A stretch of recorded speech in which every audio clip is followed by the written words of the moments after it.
नया IBN 7 हौसला है।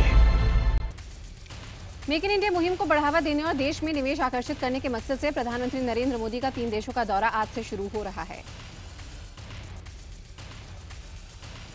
इस दौरे में प्रधानमंत्री यूरोजोन की 2 सबसे बड़ी इकोनॉमीज फ्रांस और जर्मनी के अलावा कनाडा भी जा रहे हैं। आज से शुरू हो रही इस यात्रा में प्रधानमंत्री मोदी का सबसे पहला पड़ाव होगा फ्रांस। पीएम फ्रांस में 9 से 11 अप्रैल तक रहेंगे। फ्रांस यात्रा के दौरान मोदी वहां के प्रधानमंत्री राष्ट्रपति ओलांद के साथ बोट की भी सवारी कर सकते हैं। साथ ही साथ फ्रांस यात्रा के दौरान राफेल फाइटर जेट का मुद्दा भी उठ सकता है।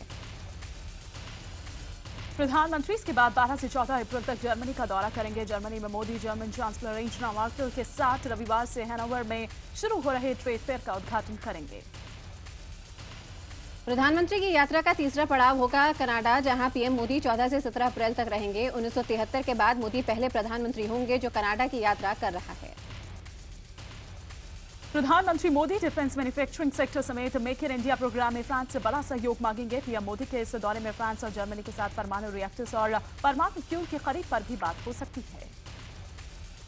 प्रधानमंत्री नरेंद्र मोदी ने हिंदुस्तान टाइम्स अखबार को एक इंटरव्यू दिया है, जिसमें उन्होंने कारोबारी जगत की उस शिकायत पर तीखी प्रतिक्रिया दी है जिसमें कहा गया था कि जमीनी हकीकत बहुत ज्यादा नहीं बदल सकती। पीएम ने कहा है कि सरकार द्वारा उठाए गए कदमों का लाभ उठाने के लिए उद्योग जगत को आगे आना होगा। उन्होंने ये भी कहा कि लाल फीताशाही सबके लिए खत्म करनी होगी। अपने 3 देश के दौरे पर उन्होंने कहा कि वह एक साथ कई देशों की यात्रा करना पसंद करते हैं ताकि कम खर्च में ज्यादा फायदा हो सके। वित्त मंत्री अरुण जेटली ने ये साफ कहा है कि भूमि अधिग्रहण बिल राज्यसभा में आराम से पास करा लेंगे, कोई दिक्कत नहीं आएगी। जेटली ने ये बात हमारे सहयोगी चैनल CNBC आवाज को दिए गए इंटरव्यू में कही। कोलकाता में मुख्यमंत्री ममता बनर्जी ने भूमि अधिग्रहण बिल के खिलाफ जोरदार रैली की है। साथ ही ममता ने इस रैली में मोदी सरकार पर निशाना साधा और कहा ये बिल किसानों की जमीन छीनने के लिए लाया जा रहा है। पाकिस्तान से 11 भारतीयों के स्वदेश पहुंचने पर प्रधानमंत्री नरेंद्र मोदी ने ट्वीट कर पाक पीएम नवाज शरीफ का शुक्रिया अदा किया। पीएम मोदी ने ट्वीट कर कहा, मैं उन सभी 11 भारतीयों का स्वागत करता हूं जो पाकिस्तान की मदद से यमन से सुरक्षित निकाले गए। संवेदनशीलता के लिए आपका धन्यवाद पीएम नवाज शरीफ। यमन में फंसे भारतीयों की सुरक्षित वापसी के मिशन में लगे विदेश राज्य मंत्री जनरल वीके सिंह ने IBN 7 से अपने अनुभव साझा किए। IBN 7 से खास बातचीत में वीके सिंह ने कहा कि इस काम में काफी चुनौतियां थी। जनरल वीके सिंह ने यह बताया कि वहां जहाजों पर फायरिंग हो रही थी, लेकिन छोटी छोटी नावों के सहारे लोगों को निकाला गया। वीके सिंह के मुताबिक उन्हें एक साथ 3 एयर ट्रैफिक कंट्रोल से तालमेल बैठाना पड़ रहा था। बेहद चर्चित रहे सत्यम घोटाले मामले में आज हैदराबाद की विशेष अदालत अपना फैसला सुनाएगी। देश में खेतों में गड़बड़ी का हाथों का यह सबसे बड़ा मामला सामने आया था। 6 साल तक चली अदालती कार्रवाई के दौरान 200 से भी ज्यादा गवाहों और 3000 से ज्यादा दस्तावेजों की जांच हुई थी। कॉर्पोरेट क्षेत्र से इस बड़े घोटाले का पर्दाफाश जनवरी 2009 में हुआ था। सत्यम कंप्यूटर सर्विसेज लिमिटेड के संस्थापक और पूर्व अध्यक्ष वी रामलिंगा राजू ने कंपनी के खाते में छेड़छाड़ की बात स्वीकार की थी। कोर्ट के आदेश के बाद फिल्म अभिनेता सलमान खान के खिलाफ FIR दर्ज कर ली गई है। सलमान और उनके बॉडीगार्ड के खिलाफ मारपीट और बदसलूकी करने का आरोप है। केस में मुंबई एयरपोर्ट के थाने में दर्ज किया गया और ये मामला 2 नवंबर 2014 का है। बताया जा रहा है कि फ्लाइट में सलमान की रविंद्र द्विवेदी नाम के एक शख्स ने फोटो खींचने की कोशिश की, जिसके बाद उनके बॉडीगार्ड ने उस शख्स के साथ बदतमीजी की। अदालत में Salman Khan hit and run मामला अपने आखिरी पड़ाव पर है। मुंबई के सेशंस कोर्ट में आखिरी जिरह चल रही है। जिरह के दौरान सरकारी वकील ने अपने ही 2 गवाहों पर सवाल खड़े कर दिए हैं और उनकी गवाही को साजिश बताया है। सरकारी पक्ष ने कोर्ट से जिरह के लिए 1 दिन का और वक्त मांगा। कल यानी गुरुवार को सरकारी पक्ष आखिरी जिरह आज करेगा। उसके बाद शुक्रवार से सलमान खान के वकील अपनी दलील कोर्ट में पेश करेंगे। माना यह जा रहा है कि इसी महीने के अंत तक इस मामले में कोई फैसला आ सकता है। प्रधानमंत्री नरेंद्र मोदी ने मुद्रा बैंक का शुभारंभ कर छोटे उद्यमियों को बड़ा तोहफा दिया है। पीएम मोदी के मुताबिक उद्योग घराने सिर्फ 1.25 करोड़ लोगों को रोजगार देते हैं, जबकि छोटे उद्यमी 12 करोड़ लोगों के लिए रोजगार पैदा करते हैं। मुद्रा यानी micro units development and refinance agency bank इन इकाइयों के लिए नीतिगत दिशा निर्देश तय करेगा। वित्त मंत्रालय ने 20,000 करोड़ रुपए के शुरुआती कोष से मुद्रा बैंक की स्थापना की घोषणा की थी। इसमें लघु उद्योगों को 50,000 रुपए से लेकर 10 लाख रुपए तक कर्ज मिलेगा। आम आदमी पार्टी को लेकर रोजाना कोई न कोई विवाद हो रहा है। कोई केजरीवाल से कार मांग रहा है तो कोई पार्टी का लोगो। सुनील कुमार लाल नाम के एक शख्स यहाँ पे दावा कर रहे हैं कि उन्होंने आम आदमी पार्टी का लोगो डिजाइन किया था और अब वो पार्टी की सियासत से इतने आहत हो चुके हैं कि उनको अपना लोगो वापस चाहिए। सुनील का ये दावा है कि वो अन्ना आंदोलन के दिनों से आम आदमी पार्टी से जुड़े रहे हैं। वो देश को भ्रष्टाचार मुक्त करने के सपने के साथ केजरीवाल से जुड़े थे और उन्होंने पार्टी का लोगो डिजाइन किया। अब उन्होंने अरविंद को चिट्ठी लिखकर अपना ये लोगो वापस मांगा है। हालांकि आम आदमी पार्टी के नेता दिलीप पांडे ने साफ कर दिया है कि लोगो वापस नहीं मिलेगा। उनका कहना है कि पार्टी का लोगो कोई लाला की उधारी नहीं कि वापस कर दिया जाए। आम आदमी पार्टी में चल रहे घमासान पर जिले के उप मुख्यमंत्री मनीष सिसोदिया से मीडिया ने सवाल पूछा तो मनीष मीडिया पर ही बरस पड़े। मनीष यहां तक बोल गए कि आपको जो ढोल पीटना है आप पीटते रहिए, आपको जिसमें इंटरेस्ट है वही चलाइए, मैं जवाब नहीं दूंगा। बीजेपी सांसद रणविजय सिंह के भाई विक्रमादित्य जयदेव को पुलिस ने भगोड़ा घोषित कर दिया है। साथ ही उन पर 5,000 रुपए इनाम रखा है। छत्तीसगढ़ के जशपुर में जमीन विवाद को लेकर विक्रमादित्य ने एक स्कूल मालिक को जान से मारने की कोशिश की थी।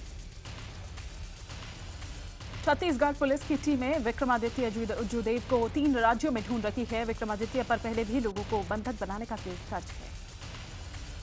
दिल्ली रोड रेज हत्याकांड में आखिरकार पुलिस ने 5 आरोपियों को गिरफ्तार कर लिया। उसके बाद कोर्ट ने उन्हें 14 दिन की न्यायिक हिरासत में जेल भेज दिया। इसके अलावा 15 अप्रैल को गवाहों के सामने सभी आरोपियों की शिनाख्त परेड करवाई गई।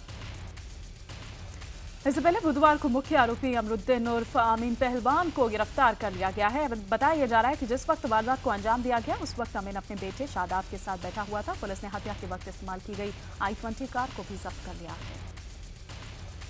पुलिस ने अमीन के अलावा आरोपी शादाब सलीम आतिफ लाला को गिरफ्तार कर लिया है। इस बीच शाहनवाज के पिता सलाउद्दीन ने दिल्ली के मुख्यमंत्री अरविंद केजरीवाल से मुलाकात की है। आपको ये बता दें कि 3 दिन पहले शाहनवाज की रोड रेज में बेरहमी से पिटाई की गई थी, जिससे उसकी मौत हो गई।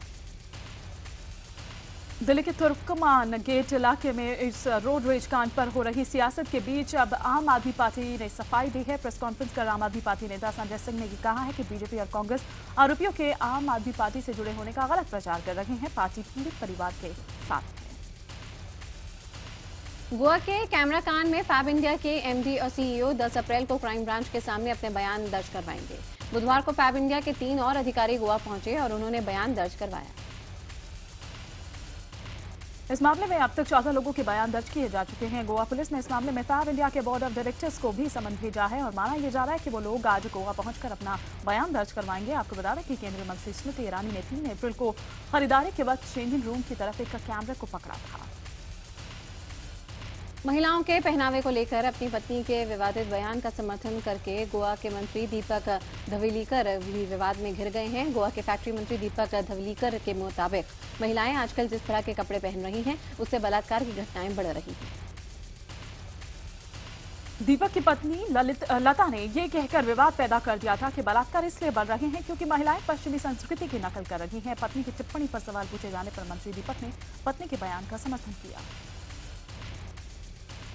मशहूर सिंगर पलाश सेन के बीजेपी में शामिल होने की अटकलें लगाई जा रही हैं। साथ ही साथ वो बीजेपी के प्रमोशनल गानों को भी आवाज देंगे। इसी सिलसिले में वो बुधवार को बीजेपी दफ्तर भी गए, जहां उन्होंने सिद्धार्थनाथ सिंह से मुलाकात की। बक्सर में बीजेपी सांसद अश्विनी चौबे ने नीतीश सरकार पर जमकर हमला बोला। चौबे ने कहा कि बिहार सरकार पूरी तरह से किसान विरोधी है और इस बात को बिहार के किसान भी समझ चुके हैं। राजद के अध्यक्ष लालू प्रसाद यादव ने रोहतास में एक रैली को संबोधित करते हुए बीजेपी पर जमकर निशाना साधा। साथ ही उन्होंने पप्पू यादव के उत्तराधिकारी वाले बयान पर भी कहा कि बाप का उत्तराधिकारी बेटा ही होता है और इसमें कोई समझौता नहीं होगा। यूपी के बदायूं में घर में घुसकर एक दंपति की हत्या कर दी गई। ये दोनों यूपी पुलिस के खिलाफ अपने बेटे का केस लड़ रहे थे, जिसके 2007 में फर्जी एनकाउंटर कर दिया गया था, जिसमें 11 पुलिस वाले आरोपी बनाए गए थे। गाजियाबाद में नौकरी का झांसा देकर एक लड़की से बलात्कार का मामला सामने आया है। बताया जा रहा है कि होटल में लड़की को नशीला पदार्थ पिलाकर रेप किया गया। आरोपी अभी तक पुलिस की गिरफ्त से बाहर है, लेकिन पुलिस होटल मालिक से पूछताछ कर रही है। जबरन बलात्कार और फिर अश्लील फिल्म बनाकर ब्लैकमेल करने वाले शख्स को मुंबई पुलिस ने गिरफ्तार कर लिया है। ये घटना मुंबई से सटे वसई इलाके की है। आरोपी का नाम राजू पटेल और वो मलाड का रहने वाला है। रामपुर की नर्स गैंगरेप मामले के आरोपी अभी पकड़े नहीं जा सके हैं। केस दर्ज होने के बाद रामपुर पुलिस उन्हें अभी तक गिरफ्तार नहीं कर सकी है। पीड़ित लड़की के मुताबिक आरोपी इरशाद ने अपने 3 साथियों के साथ मिलकर उसका अपहरण किया, फिर कार में उसके साथ मारपीट कर गैंग रेप किया गया। पीड़ित लड़की का कहना है कि अगर रामपुर पुलिस कार्रवाई करती तो उसके साथ ये घटना नहीं होती।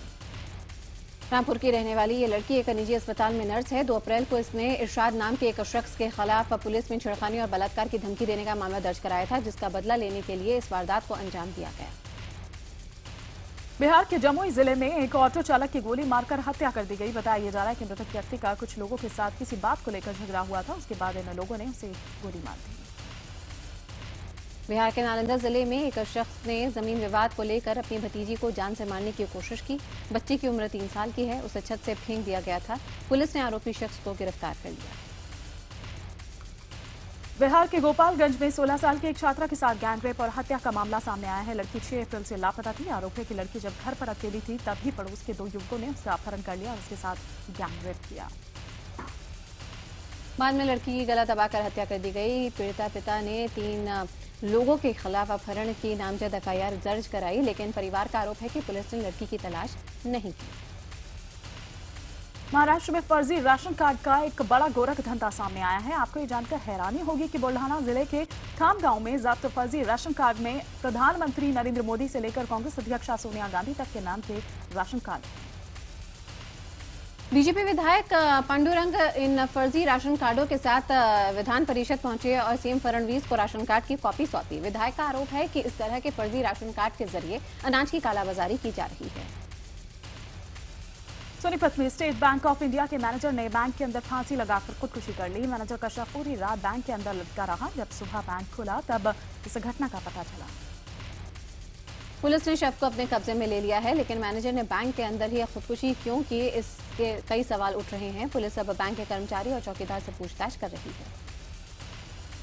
जमशेदपुर में इधर विदेश भेजने के नाम पर करोड़ों की ठगी करने वाले एक गिरोह का मामला सामने आया है। इस गिरोह ने करीब 200 लड़कों से 40-40 हजार रुपए लिए हैं, लेकिन किसी को भी विदेश नहीं भेजा। मेरठ में हरियाणा की लोक गायिका ललिता और उसके पति की हत्या का राज अब खुल गया है। उनके दोस्तों ने यहां पे इन दोनों का मर्डर किया था। पुलिस के मुताबिक दोस्त ने नौकर के साथ मिलकर हत्या की साजिश रची। हरियाणा के करनाल में पुलिस ने एक होटल में चल रहे सेक्स रैकेट का भंडाफोड़ किया है। पुलिस ने छापेमारी में कुल 9 युवक युवतियों को गिरफ्तार किया और इनके खिलाफ मामला दर्ज कर जांच शुरू कर दी है। मल्टीप्लेक्स में मराठी फिल्म दिखाए जाने को अनिवार्य करने के महाराष्ट्र सरकार के फैसले का विरोध करने पर लेखिका शोभा डे के खिलाफ विशेषाधिकार हनन का प्रस्ताव लाया गया। शिवसेना के सुर में सुर मिलाते हुए अन्य राजनीतिक दलों ने भी शोभा डे पर निशाना साधा। हालांकि इसके बाद शोभा ने एक और ट्वीट किया, अब एक विशेषाधिकार प्रस्ताव मुझसे माफी की मांग कर रहा है। कम ऑन, मैं गर्व से कहती हूं मैं मराठी हूं। महाराष्ट्र सरकार के इस फैसले का विरोध कांग्रेस और एनसीपी ने किया है। कांग्रेस नेता मनीष तिवारी ने सरकार तय नहीं कर सकती कि कोई व्यक्ति कौन सी फिल्म देखे, ऐसा कहा है। कश्मीर से विस्थापित हो चुके कश्मीरी पंडितों को दोबारा बसाने के मुद्दे पर सियासत तेज हो गई है। केंद्र सरकार ने सूबे की मुफ्ती सरकार से कहा है कि वो कश्मीरी पंडितों को दोबारा घाटी में बसाने के लिए अलग से कॉलोनी बनाए। लेकिन नेशनल कॉन्फ्रेंस और अलगाववादी नेताओं ने कश्मीरी पंडितों के लिए अलग कॉलोनी बनाए जाने का सख्त विरोध किया है। विरोध बढ़ता देख मुफ्ती सरकार अपने फैसले से पलट गई। जम्मू कश्मीर के मुख्यमंत्री मुफ्ती मोहम्मद सईद ने दिल्ली में प्रधानमंत्री नरेंद्र मोदी और गृह मंत्री राजनाथ सिंह से मुलाकात की। मुफ्ती ने भरोसा दिलाया कि पीडीपी बीजेपी के न्यूनतम साझा कार्यक्रम के तहत उनकी सरकार विस्थापित कश्मीरी पंडितों की वापसी के लिए प्रतिबद्ध है। आंध्र प्रदेश के चित्तूर में हुए तस्कर एनकाउंटर मामले को लेकर बवाल बढ़ता ही जा रहा है। बुधवार को चेन्नई में कई दलों ने आंध्र पुलिस के खिलाफ विरोध प्रदर्शन किया। एनकाउंटर पर सवाल उठाते हुए कांग्रेस समेत कई दलों ने सीबीआई जांच की मांग की है। कांग्रेस महासचिव दिग्विजय सिंह के मुताबिक ये एनकाउंटर संदिग्ध लग रहा है। सीपीएम नेता वृंदा करात ने कहा कि एनकाउंटर में जो मारे गए वो गरीब मजदूर थे। चित्तूर एनकाउंटर का एक सीसीटीवी फुटेज जारी किया गया है, जिसमें दर्जनों लोग चंदन की लकड़ी लाद कर निकल रहे हैं। पुलिस ने सीसीटीवी 4 महीने पहले तस्करों की हरकतों पर निगरानी रखने के लिए लगाया था। आंध्र प्रदेश के मुख्यमंत्री चंद्रबाबू नायडू ने गृह मंत्री राजनाथ सिंह से मुलाकात कर उन्हें कथित चंदन तस्करों के एनकाउंटर के बारे में जानकारी दी। गृह मंत्रालय ने राज्य सरकार से इस मामले पर रिपोर्ट मांगी थी। वाराणसी के संकट मोचन मंदिर में 6 दिवसीय संकट मोचन संगीत समारोह की बुधवार को रंगारंग शुरुआत हुई। इस मौके पर नामी गिरामी शख्सियतों ने शिरकत की। इस मौके पर मशहूर गजल गायक गुलाम अली ने ये कहा कि उन्हें बनारस में कार्यक्रम करने पर बहुत खुशी है, लेकिन साथ में अफसोस भी है कि प्रधानमंत्री से नहीं मिल पाया। आपको बता दें कि इस कार्यक्रम में प्रधानमंत्री को भी शामिल होना था। मध्य प्रदेश में एक और किसान ने खुदकुशी कर ली है। ये घटना पन्ना जिले की है। बताया जा रहा है कि मृतक किसान ने कर्ज लेकर फसल की थी। लेकिन बारिश ने फसल को बर्बाद कर दिया। यूपी में किसानों की खुदकुशी करने का मामला रुकने का नाम नहीं ले रहा है। बुधवार को मथुरा में एक और किसान ने अपने ऊपर तेल डालकर आग लगा ली, जिसमें उसकी मौत हो गई। बेमौसम बरसात की वजह से किसान फसल खराब हो गई। बेमौसम बरसात की मार झेल रहे किसानों को प्रधानमंत्री मोदी ने बड़ी सौगात देते हुए 33% नुकसान पर ही 1.5 गुना मुआवजा देने का ऐलान किया है। पहले नियम के मुताबिक 50% फसल के नुकसान पर यह मुआवजा मिलता था। कृषि मंत्री राधा मोहन सिंह का यह कहना है कि बेमौसम बारिश से किसानों को हुए नुकसान की भरपाई के लिए सरकार उनके साथ है। राधा मोहन सिंह के मुताबिक जब बेमौसम बरसात और ओले गिरे तब उन्होंने राज्य सरकारों को चिट्ठी लिखकर पूछा था कि उनके पास पर्याप्त फंड है या नहीं। उनके मुताबिक केंद्र ने किसानों को राहत के लिए सभी जरूरी कदम उठाए हैं, अब राज्यों को उन्हें लागू करना होगा। कृषि मंत्री ने कहा कि बेमौसम बारिश की वजह से अभी तक 114 लाख हेक्टेयर फसल का नुकसान हुआ है। यूपी के अमरोहा में पिछले कुछ दिनों से एक आदमखोर बाघिन का कहर छाया हुआ है। बाघिन ने हमला कर एक व्यक्ति को मौत के घाट उतार दिया और 2 लोगों को जख्मी कर दिया। दुर्ग भिलाई नेशनल हाईवे पर सिटी बसें दौड़ती हुई नजर आएंगी। सरकार ने इस हाईवे पर कुल 115 सिटी बसें चलाने का फैसला किया है, जिसमें 40 बसें रायपुर पहुंच चुकी हैं। छत्तीसगढ़ के मुख्यमंत्री रमन सिंह ने बुधवार को वन विभाग की एक बैठक की। इधर अधिकारियों ने मुख्यमंत्री को बताया कि इस साल के करीब 8 लाख पौधे लगाए जाएंगे। बॉलीवुड के महानायक अमिताभ बच्चन को भारत के दूसरे सर्वोच्च नागरिक पुरस्कार पद्म विभूषण से नवाजा गया। इस मौके पर पूरा बच्चन परिवार राष्ट्रपति भवन में मौजूद रहा। वैष्णो देवी जाने वाले श्रद्धालुओं को एक और सौगात देते हुए पर्यटक स्थलों पर वाईफाई सुविधा शुरू करने का फैसला किया गया है। वैष्णो देवी और डल लेक के अलावा पहलगाम और गुलमर्ग आने वाले पर्यटक वाईफाई की सुविधा का लुत्फ उठा सकेंगे।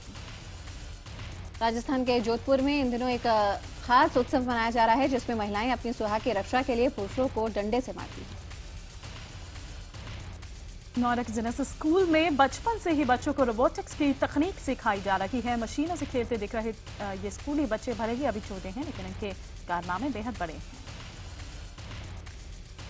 बिहार में वेतनमान सहित कई मांगों को लेकर नियोजित शिक्षकों का आंदोलन थमने का नाम नहीं ले रहा। शिक्षकों ने आज से पूरे बिहार के स्कूलों में तालाबंदी कर सड़क पर उतरने का ऐलान कर दिया है।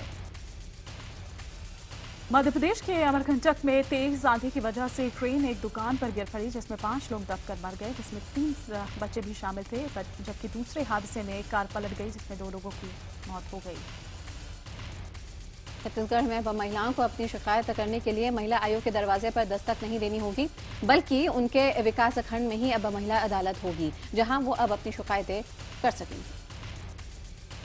एनजीटी के आदेश पर दिल्ली पुलिस सख्त हो गई है। बुधवार को ट्रैफिक पुलिस ने शाम 4 बजे तक 96 डीजल वाहनों को जब्त किया। मध्य प्रदेश के उज्जैन में जिला पंचायत के चुनाव के दौरान कांग्रेस और बीजेपी कार्यकर्ताओं के बीच जमकर झड़प हो गई। हंगामे को रोकने के लिए पुलिस को लाठीचार्ज करना पड़ा।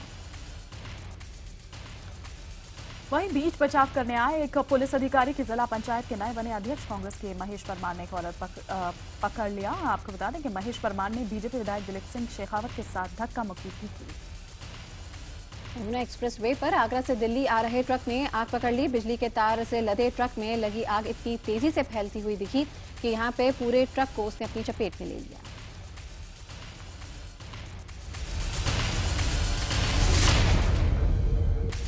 आईपीएल के 8वें सीजन के पहले मैच में कोलकाता नाइट राइडर्स ने मुंबई इंडियंस को 7 विकेट से हरा दिया। मुंबई ने मेजबान केकेआर के सामने जीत के लिए 169 रनों का लक्ष्य रखा था, लेकिन कोलकाता ने 3 विकेट खोकर जीत ली।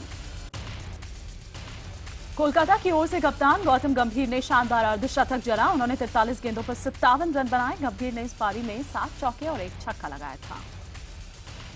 गंभीर के आउट होने के बाद कोलकाता के सूर्य कुमार यादव ने धुआंधार बैटिंग की। सूर्या ने मुंबई इंडियंस के गेंदबाजों की जमकर धुनाई की। सूर्या ने 20 गेंदों पर नाबाद 46 रन ठोके। कोलकाता की जीत के हीरो रहे साउथ अफ्रीका के गेंदबाज लॉर्नी मार्केल। उन्हें मैन ऑफ द मैच चुना गया। मार्केल ने 4 ओवर में 18 रन देकर मुंबई के 2 बल्लेबाजों को आउट किया था। इससे पहले मुंबई की लड़खड़ाती पारी को कप्तान रोहित शर्मा ने संभाला था। उन्होंने शानदार 98 रनों की नाबाद पारी खेली थी, जिसमें 12 चौके और 4 छक्के शामिल हैं। मुंबई इंडियंस के धाकड़ बल्लेबाज कोरी एंडरसन ने भी धमाकेदार पारी खेली। उन्होंने नाबाद अर्धशतक लगाया। इस पारी में उन्होंने 3 छक्के और 4 चौके जड़े। शाहरुख खान ने केकेआर की जीत पर खुशी जाहिर की है। उन्होंने कहा है कि पहली बार मैं अपने छोटे बेटे अब्राम को मैच दिखाने लाया और उसकी मौजूदगी में मेरी टीम को जीत मिली।